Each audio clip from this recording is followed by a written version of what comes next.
We're saying that we're willing to debate anything they want on immigration as long as we have a bill that the President of the United States signs funding Homeland Security. That's where we are. The tempest within the Beltway and two very different opinions on winning and losing. Let's lead off from the left. Former Deputy Staff Secretary to President Bill Clinton and the voice of liberal reason on this show, Democratic strategist David Goodfriend joins us. David, good to see you again. Thanks for having me again. All right, David, let's get down to it now. Should Harry Reid, the president, and all the Democrats in Washington, D.C. be dancing because they have the Republicans not only right where they want them, but they have basically put together a trifecta of wins this week?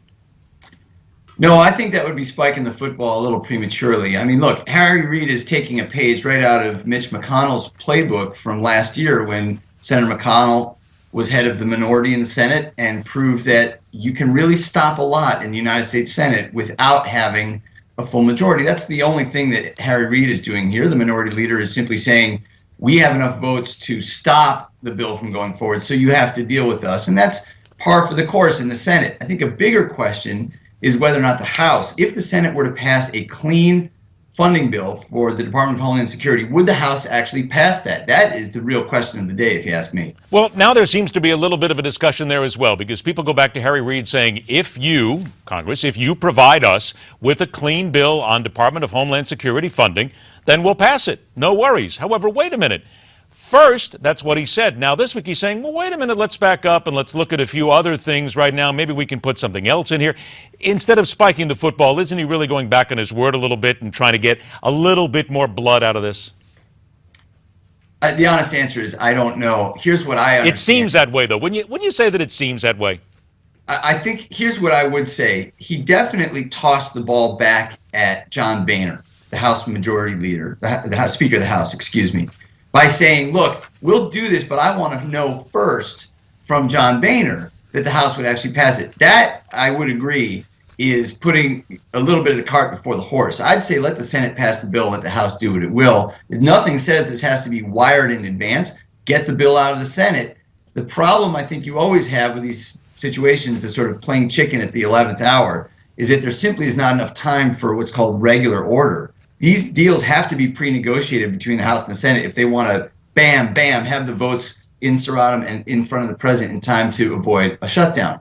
So my view is that what Harry Reid is doing is putting some pressure, trying to put some pressure on John Boehner in advance of a Senate vote. My view is have the vote, get the clean bill out. You already got Mitch McConnell saying he would do that, and the pressure will be on Boehner anyway when that bill arrives in the House. You would agree, though, that he is just as guilty of changing the rules sometimes as he says others are guilty of as well. This is all part of political gamesmanship, yes?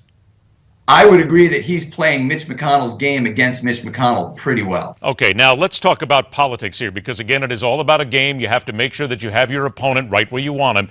Is it not fair to say that Harry Reid and the Democrats, in this case, in the case specifically of the FCC regulations coming down, Keystone pipeline, the DHS immigration funding, that they outplayed Mitch McConnell and John Boehner? Well, look, I worked very hard, and I want you to know this in the spirit of full disclosure. I represent clients in front of the FCC. I'm all in favor of the FCC's open internet net neutrality order that's going to come out tomorrow. The technology community is very pleased with it, and the carriers like Comcast and AT&T are not. Where I think this has kind of gone off the rails, quite frankly, is that it's become a political, as you say, a political football. It really shouldn't be. These are issues that have been in front of the FCC for years. This is a debate that's been going on since 2010, really. And I think that this is just the latest in a number of steps. There are going to be more. There are going to be challenges in court. There's going to be a long history to this thing that hasn't yet unfolded.